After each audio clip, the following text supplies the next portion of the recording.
สบายดีสวัสดีพ่อแม่พี่น้องเอฟซีเบิดสุขุสู่คนไว้เป็นฝั่งไทยฝั่งลาวหรือว่าสิเป็นทางต่างประเทศ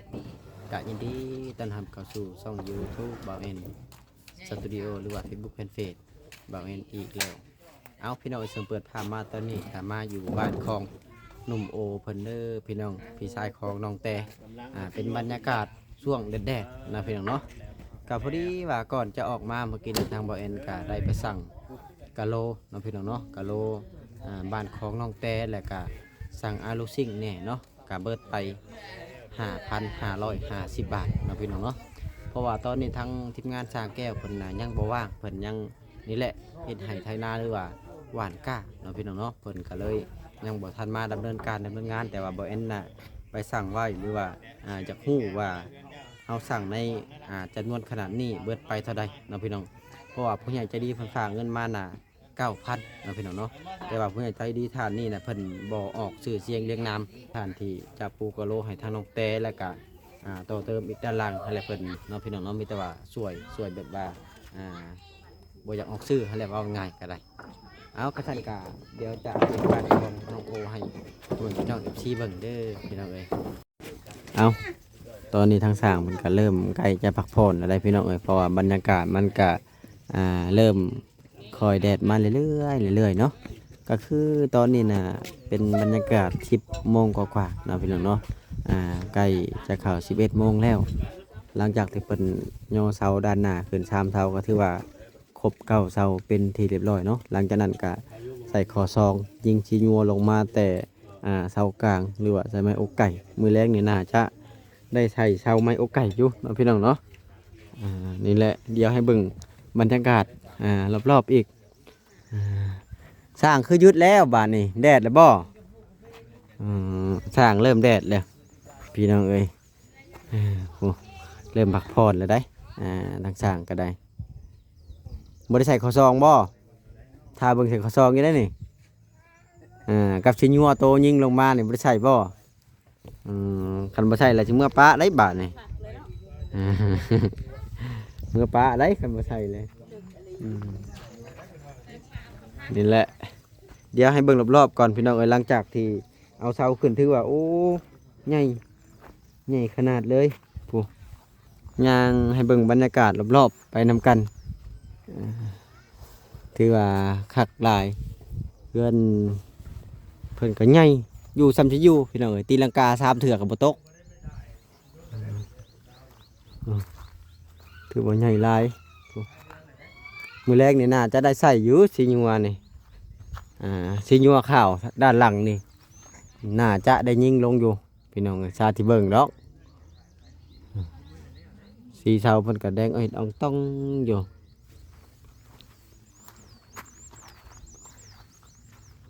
นี่แหละพี่น้องเอ้ยเอาเดี๋ยวกินน้ำเย็นก่อนแดดกินน้ำเย็นก่อนกินน้ำเย็นมันจังมีแห้งนะ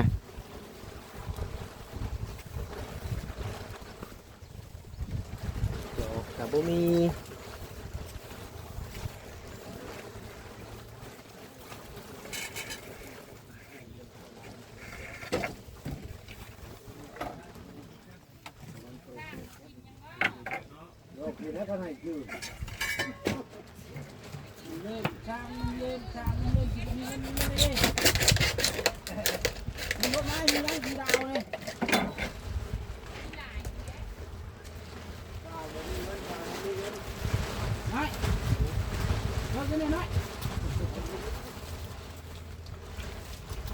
มาพี่น้องมา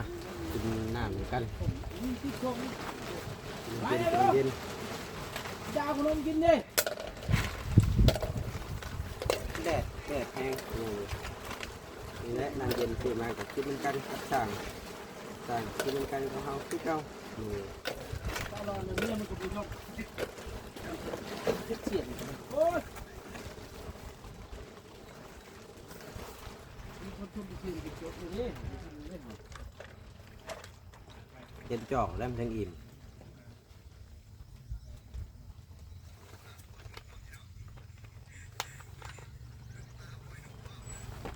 มาพี่น้องตำจอกป๊อกตำจอกเดียว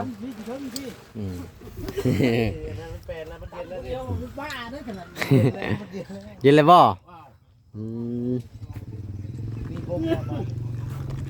มีแต่เจ้าผู้เลี้ยงจะเอิ้นขึ้นมาเลยในไล่ลงเลยนะ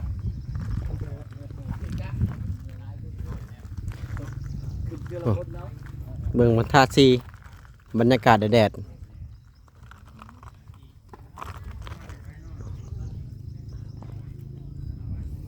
เอาแล้วเช้าสุดท้ายตินแล้วได้นี่เนาะเอาแล้วทางามแท้นี่ พาไปทำเลยเสียบเลย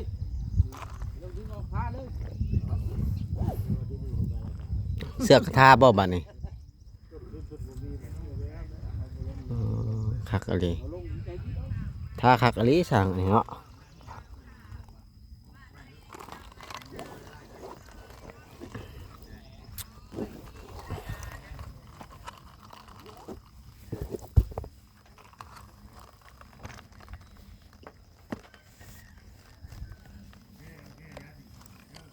เดี๋ยวจังหน่อยจะมาหาเพิ่น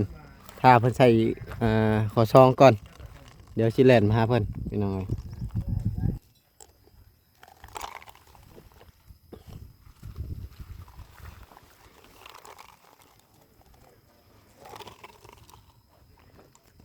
เดี๋ยวไปบ้านน้องแต่ก่อนบาดนี่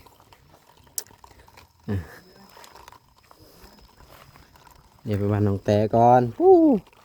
บ้านเป็นตู้แก้วนี่งามขนาดปัดเช้าปัดแรงอยู่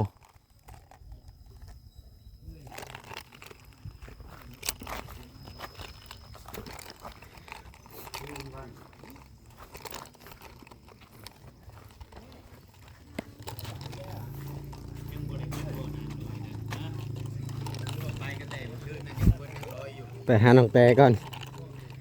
บ่จ่อยไปหาน้องแต่อีกหรือบ่น้องลอยอีกหรือบ่ มาบัดนี้ปู้แล้วแปนพี่น้องเอ้ยมาเป็นถือว่าแปนแล้วบาดนี่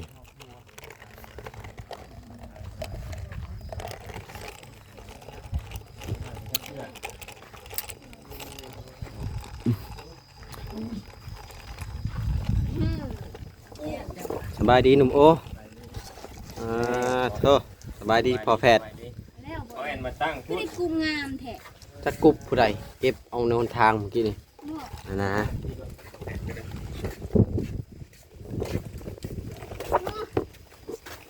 ปลูกกำหนัก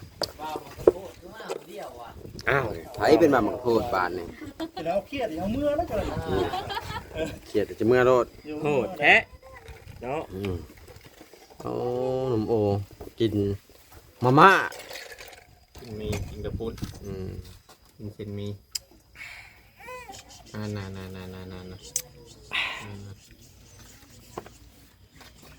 ใช่บ่จ่อย จ่อยมาขับมากินข้าวเนาะจวดจ้าตลาดเคลื่อนที่จะเดียวเนาะมาจังน้อยมาอีกได้กันหนึ่ง มื้อเช้านี่คันหนึงแล้วเนาะ โชมนะ 3 คันเลยเนาะได้ละมือนี่2-3 คันต่อมาคือว่าและพี่น้องเอ้ยเนาะ ตุ๊กเอ้ยกินได้ไหมตุ๊กเอ้ย พอแผกก็สิเปลี่ยนอาชีพเฮ็ดตลาดเคลื่อนที่มาเลาะน้ำบ่ แม่นบอกเลย เอามาประจำอยู่นี่เนาะ ประจำอยู่นี่ พอแผนมามีแต่คนเซ็น เอาเฮ้ยรูปโอ้ย ไม่ได้ได้ น้ำมันก็บ่ได้เลยนะ พูดจักกันอยู่ดิวะ รู้จักกันอยู่ เส้นเดียวบ่มีทุนชื่อ เขายันยานไง บ่ให้ออกจากบ้านซ้ บ่ฮอด3 มื้อเดียว ำเนาะน้องแต่ มานี่เอาเบิด เซ็นเด้อแ เซ็นเบิด ป๊า นะ ต่อก็แห้งแล้ว ผู้ได้ก็เซ็น เส้นหน่อยบ่เส้นได้เส้นหลายๆแล้ว เอาเบิดนะเมาเบิด เส้นผู้3-4 ถุงเยอะหมดแล้วกำไรทุนหาย เนี่ยไรเนี่ยนี่นะ กำไรโหดเนาะ คือนั่งเป็นหัวเป็นชา เบิ่ ย งน้องโอเพิ่น เป็นเนี่ยไรเนี่ยนี่นะ กินนี่แล้ว เป็นหัวเป็นชายแท้สบายดี กูละซื้อกินบ่ให้บอกเอาลงเลย พี่บ่จ่อยมาเบิ่งบอลคอยสิก็ออกพี่สิก็ออกมา3 เม็ดได้นี่ ใส่ นี่แน่นี่ โอ้ เฮ็ดปกเลยของน้ำตั้งแต่นี่รอสร้างเพิ่นยังบ่ว่างนะถ้าว่าสร้างเพิ่นว่างนี่ก็ดำเนินการเลย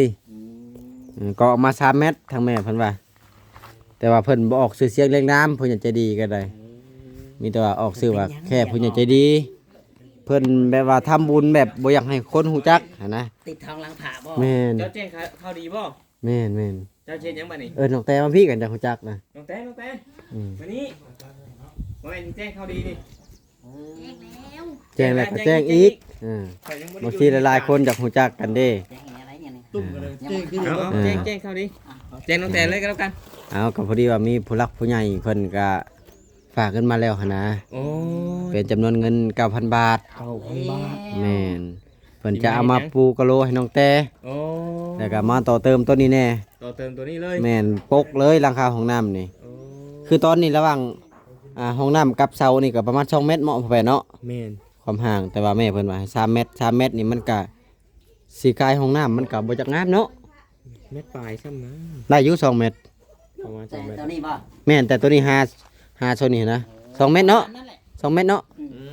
อ่า ส่วนที่มาสิบ่ แม่นให้มันถึงระหว่างห้องน้ำอยู่ สอ นะ งเม็ดก็นึกว่าไปทางนั้นนะ เอาพี่ของน้ำได้บ่ แม่นให้ราคามันตรงกันเลยเห็นนะ อ่า เอาสิเลยก็ประมาณ2เมตร 2เม็ด2เม็ด มาเนาะเพื่อนเลยเด้อ ฮะ มองพอพี่เลยเนาะ หอบเลยบ่ อ่า เออ บ่สาดเด้ เอาไปทันบ่น้องแต่ เอาไว้นั่นบ่ ได้เบิด สบายดีเด้อบ่าจอย สบายดี สบายดี ทั้งนั้นก็กล้องเพิ่นก็กล้องที่เหตุการณ์อยู่ บ่จ้อยนะจากถ่ายเอาหมู่น่ะ ถ่ายมือแบบถ่ายเบื้องหลังกันเด้ น้องตุ๊ก ดีใจอยู่ เจ้าจะอุ้มอีนางน้อยมาทั้งนี้นะ เอ้ยเอาสิ ขอย่านได้เห็นเด็กน้อยนี่ โอ้แจ้งข่าวดียังไงนี่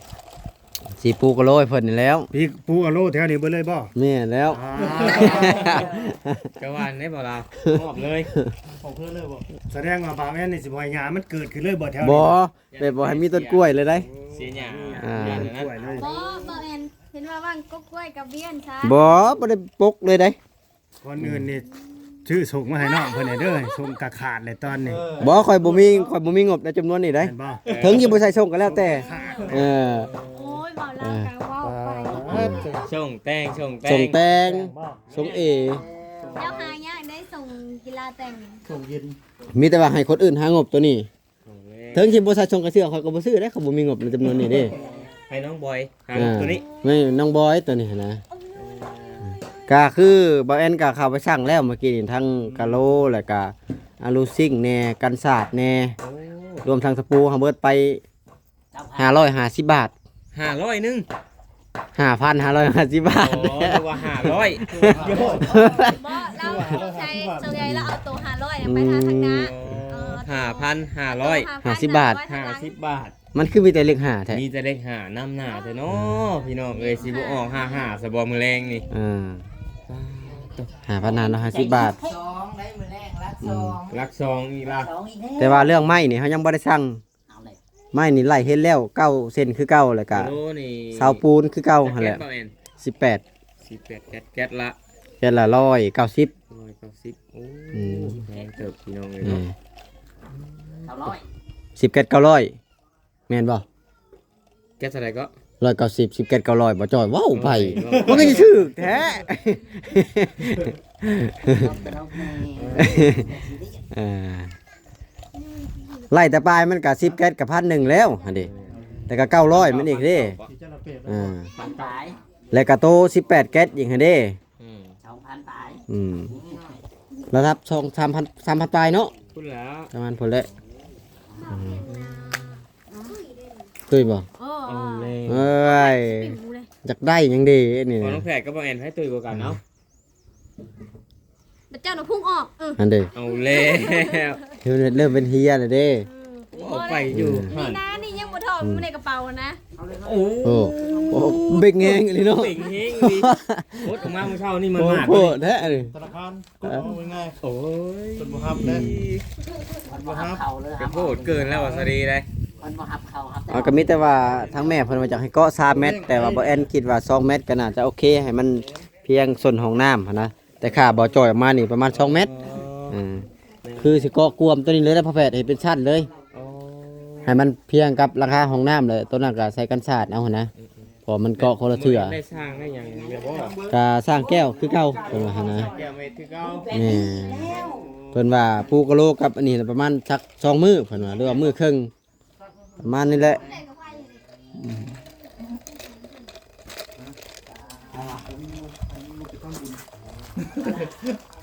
2 เมตรได้อยู่2 เมตรแถวนี้มาระหว่างตัวนี้ก็พอดี2 เมตรพอดีหั่นนะ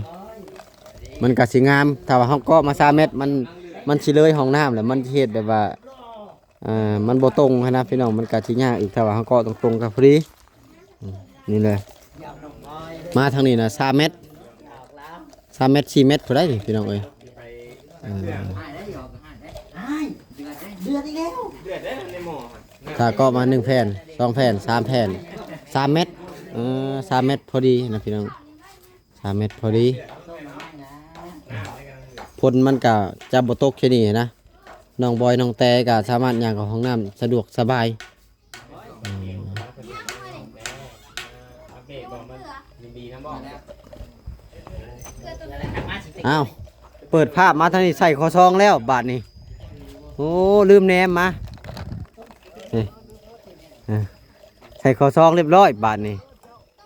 โอ้บ่เอิ้นเขาจักดีบ่เอิ้นบ่เอิ้นจักดีพี่น้องเอ้ยทางสร้างเพิ่นนี่เริ่มเป็นรูปเป็นร่างแล้วเอ้าโอ้คืออะไรงามอะไรบาทนี่คือขึ้นทุกมือเลย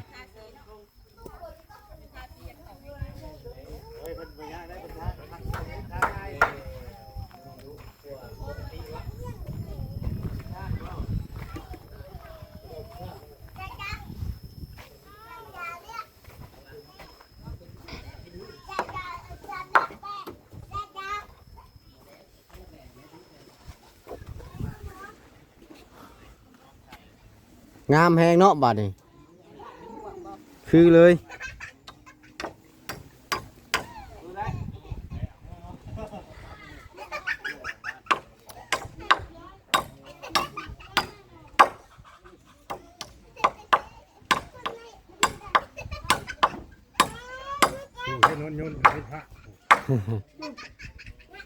อันนี้ได้ขอขึ้นตัวนี้แหละขอขึ้นนะอันนี้แหละนี่สัตว์จะเจือดไปนี่นี่ ม่วนอยู่บ่เวลาขึ้น ตกใจได้ตกใจ เห็นเนาะ จะคือหายใจบ่อิ่มท้องนี่แหละ เวลาที่มันขึ้น เวลาขึ้นไปอยู่ในระดับของมันเด้ เวลาอันเท่ามันเข้าก้อนเข้มมันก็คือรถตกคุกนี่ได้ แม่นจะบอก แม่นมันเวลามันมีคลื่นอากาศนะ รู้สึกได้เลย รู้สึกได้เลยคือรถตกคุก สงสัยแบบที่ว่าแบบบ่แม่น VIP เนี่ยบ่จัก กะบ่ฮู้คือกันหั่นน่ะ ถ้าแบบว่าตัวที่ว่าราคาสูงๆแน่นี่แบบย่านบ่ฮู้สึกอีหยังเลยหั่นนะ ถ้าว่าย่นใหญ่มันก็จะบ่รู้สึกแต่ว่าย่นน้อยมันก็รู้สึกนะ บ่ย่านบ่ ย่านได้ ย่านเนาะ ย่านครั้งในชีวิตเคยขึ้นนะ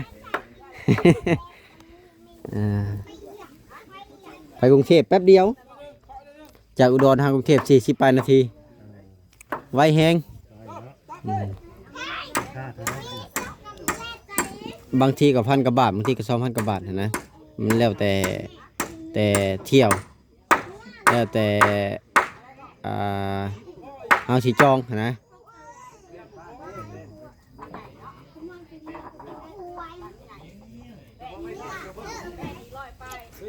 อ๋อเถอะแห้งคักแห้งงามแห้งใหญ่บาทนี่พี่น้องเอ้ย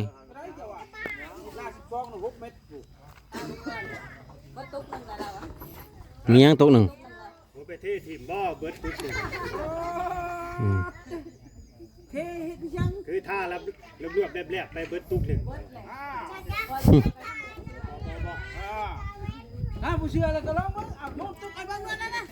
โยนลงไปตุ๊กกันนะโยนตุ๊กกัน มันกลืนง่ายเด้